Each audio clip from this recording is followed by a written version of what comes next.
사랑하는 형제자매 여러분, 오늘 여러분의 마음은 평안하십니까? 혹시 여러분의 삶 속에서 무언가 작고 부족하다고 느끼고 계신가요? 마치 거대한 세상 앞에서 나 자신이 너무나 연약하고 보잘것없는 존재처럼 느껴질 때가 있으신가요? 오늘 우리가 함께 나눌 이야기는 바로 그 작고 연약한 것들이 어떻게 위대하고 풍성하게 변화될 수 있는지에 대한 놀라운 비밀입니다. 이 시간 잠시 세상의 소음을 뒤로하고 우리를 향한 그분의 음성에 귀 기울여 보시길 바랍니다. 이 메시지를 듣기 전 좋아요와 구독을 눌러주시는 것은 이 귀한 은혜의 말씀을 더 많은 이들에게 전하는 거룩한 사역에 동참하는 것과 같습니다. 여러분의 그 작은 손길 위에 하나님의 크신 축복이 함께하기를 소망합니다. 예수님의 임재 안에서는 가장 작은 것도 가장 많은 것이 됩니다. 아멘. 우리 중 많은 이들이 입으로는 주님은 결코 나를 버리지도 떠나지도 않으신다고 고백합니다. 하지만 진정으로 그분의 임재를 체험하며 살아가고 있습니까? 그분께서 지금 이 순간 바로 내 곁에 살아계심을 의식하고 있나요? 믿음이란 모든 은혜 중 가장 위대한 것입니다. 주님은 매 순간 우리를 사랑하시며 바로 지금 이 순간에도 변함없는 사랑으로 여러분을 바라보고 계십니다. 하나님께서 그리스도 안에서 우리 모두를 죽음에서 일으키셨을 때 우리는 그리스도 안에 거하게 되었습니다. 그리고 그리스도는 아버지 하나님의 가장 가까운 곳, 그분의 우편에 앉아 계십니다. 이것은 신학적인 진리입니다. 하지만 우리 각자가 의식적으로 예수님께 더 가까이 나아가야 한다는 것은 또 다른 차원의 이야기입니다. 예수님의 모든 제자들이 그분과 똑같이 가까웠던 것은 아닙니다. 베드로를 보십시오. 그는 위대한 사도였지만 때로는 주님과 자신 사이에 거리가 있다고 느꼈습니다. 그는 자신의 열심과 주님을 향한 사랑에 의지하려 했기 때문입니다. 마지막 만찬 자리에서 베드로는 예수님을 배반할 자가 누구인지 궁금했지만 감히 직접 묻지 못했습니다. 대신 그는 예수님의 품에 가장 가까이 기대어 있던 제자 요한에게 눈짓하여 물어보게 했습니다. 그리고 예수님은 요한의 질문에 답해 주셨습니다. 처음에는 더 많은 제자들이 있었지만 예수님 곁에는 12 제자가 남았습니다. 그리고 그 12 제자 중에서도 베드로, 야고보, 요한, 이 세 사람은 특별한 순간에 늘 함께했습니다. 하지만 그 세 사람 중에서도 요한은 예수님의 가장 깊은 사랑과 신뢰를 받는 제자였습니다. 왜 그랬을까요? 예수님께서 요한을 편애하셨기 때문이 아닙니다. 요한이 다른 제자들보다 예수님의 사랑과 임재를 알고 그것을 누리며 살았기 때문입니다. 그는 언제나 주님의 사랑을 의식하며 그분 곁에 머물렀습니다. 사랑하는 여러분, 주님께서 당신을 얼마나 사랑하시는지 알고 계십니까? 그분의 임재를 느끼고 계십니까? 그분과 대화하십니까? 언제나 당신과 함께 하시는 그분을 바라보고 계십니까? 기억하십시오. 그분의 임재 안에서 작은 것은 많아집니다. 아멘. 이 원리는 당신의 사업이나 삶의 모든 영역에 적용됩니다. 재정 문제에도 더 많은 영혼이 구원받기를 기도하는 영적인 문제에도 마찬가지입니다. 당신이 그분의 함께하심을 의식할 때 당신이 가진 작은 것은 기적의 시작이 됩니다. 주님은 바로 지금 여기에 계십니다. 할렐루야. 당신이 있는 바로 그곳에 주님이 함께 계십니다. 그분의 임재를 누리십시오. 아멘. 예수님, 감사합니다. 이제 성경의 한 장면으로 돌아가 보겠습니다. 부활하신 예수님께서 디베랴 바닷가에서 밤새도록 고기를 한 마리도 잡지 못해 지쳐있는 제자들에게 나타나셨습니다. 예수님은 그들에게 그물을 배 오른편에 던지라고 말씀하셨고, 제자들은 그물이 찢어질 정도로 많은 고기를 잡게 됩니다. 그들이 육지로 올라왔을 때 예수님은 이미 숯불을 피워 떡과 생선을 준비해 놓고 계셨습니다. 그리고 제자들에게 말씀하셨습니다. 지금 잡은 생선을 좀 가져오라. 주목하십시오. 예수님은 생선을 준비하라고 하지 않으셨습니다. 그저 가져오라고만 하셨습니다. 이미 그들을 위한 음식이 준비되어 있었기 때문입니다. 주님은 언제나 우리보다 앞서 행하시며 모든 것을 예비하시는 분입니다. 시몬 베드로가 배에 올라 그물을 육지로 끌어올리니 그 안에는 큰 물고기가 가득했습니다. 성경은 그 숫자를 정확히 기록합니다. 153마리. 그렇게 많았음에도 불구하고 그물이 찢어지지 않았습니다. 기억하십니까?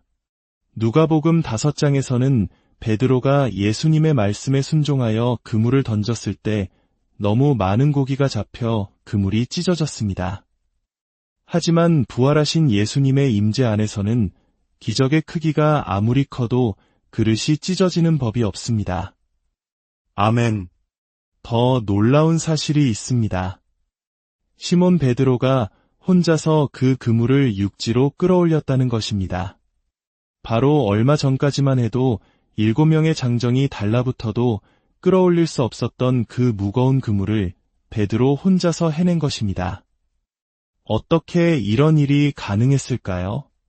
베드로는 배에서 뛰어내려 예수님께로 헤엄쳐 갔습니다. 그는 부활하신 주님의 임재, 그 능력의 근원 곁으로 가장 먼저 달려갔습니다. 그리고 그분과의 가까움 속에서 초인적인 힘을 얻게 된 것입니다. 이것이 바로 예수님의 임재가 가진 능력입니다. 그분의 임재 안에서는 작은 것이 많아질 뿐만 아니라 약한 자가 강하게 되며 병든 자가 건강과 생명을 얻게 됩니다. 할렐루야! 이것은 영적인 원리일 뿐만 아니라 우리의 육체적인 삶에도 동일하게 적용됩니다. 주님을 섬기는 사역은 우리를 지치게 하는 것이 아니라 오히려 우리에게 새로운 힘과 에너지를 공급합니다. 강단에 서서 말씀을 전할 때, 찬양으로 주님을 높일 때, 보이지 않는 곳에서 교회를 위해 봉사할 때, 우리는 인간적인 힘을 소진하는 것이 아니라 하늘로부터 부어주시는 능력을 더씹게 됩니다. 만약 어떤 사역이 당신을 고갈시키고 지치게만 한다면 그것이 과연 주님의 임재 안에서 행해지고 있는지 스스로에게 물어보아야 합니다. 이제 왜 성경은 153마리라는 구체적인 숫자를 기록했을까요? 성경에 기록된 모든 것, 심지어 숫자 하나에도 의미 없는 것은 없습니다. 성경에서 숫자는 종종 상징적인 의미를 가집니다. 1은 연합, 2는 동해, 3은 부활, 5는 은혜, 6은 사람, 7은 완전함과 안식, 8은 새로운 시작을 의미합니다. 그리고 숫자 17은 성경에서 매우 중요한 의미를 지니는데 바로 승리를 상징하는 숫자입니다. 창세기 8장 4절을 보면 노아의 방주가 대홍수의 심판이 끝난 후 7째 달 열일의 날 아라랏 산에 머물렀다고 기록되어 있습니다. 히브리어로 아라르는 저주를 의미합니다. 아라랏은 저주가 뒤집혔다는 뜻입니다. 즉, 인류를 향한 심판과 저주가 끝나고 새로운 시작과 승리가 선포된 날이 바로 17일이었던 것입니다. 놀랍게도 유대 전승에 따르면 이 날은 예수님께서 부활하신 초실절과 같은 날입니다. 예수님의 부활로 말미암아 우리를 묶고 있던 모든 저주가 뒤집히고 우리는 완전한 승리의 땅에 서게 된 것입니다. 할렐루야! 이제 사람들은 힘든 일을 겪으면 원래 인생이 다 그런 거야 라고 말합니다. 하지만 그것은 우리의 삶이 아닙니다. 우리는 저주가 뒤집힌 땅, 은혜의 땅, 부활의 땅에 서 있는 자들입니다. 아멘. 또한 예레미야 선지자는 하나님의 응답을 받아 밭을 살 때 은 17세겔을 지불했습니다. 이것은 기도의 응답과 승리를 상징하는 행위였습니다. 로마서 8장에는 그 어떤 것도 우리를 그리스도의 사랑에서 끊을 수 없다고 선포하며 우리를 끊으려 하는 것들을 나열합니다.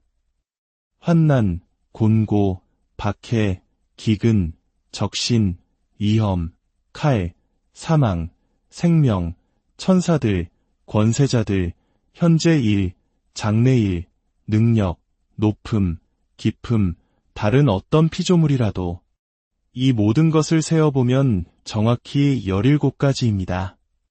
17이라는 승리의 숫자를 통해 그 어떤 것도 하나님의 사랑을 이길 수 없음을 성경은 선포하고 있는 것입니다. 그렇다면 153은 17과 어떤 관계가 있을까요?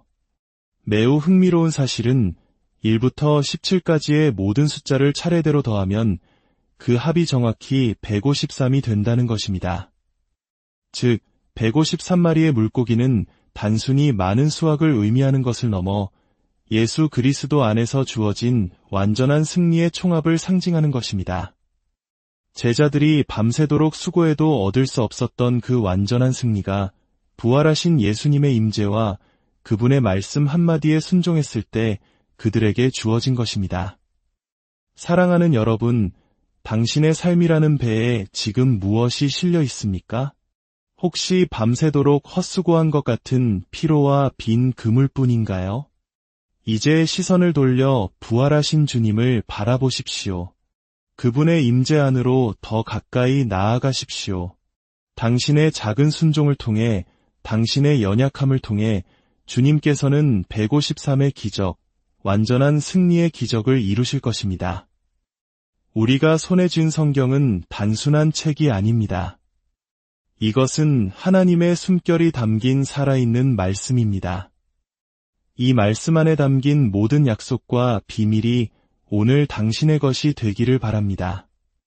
오늘 이 말씀을 듣는 모든 분들의 삶에 작아 보이는 모든 것들이 주님의 임재 안에서 풍성해지고 연약함이 강함으로 변하며 실패가 완전한 승리로 뒤바뀌는 놀라운 기적이 일어나기를 우리 주 예수 그리스도의 이름으로 간절히 기도합니다.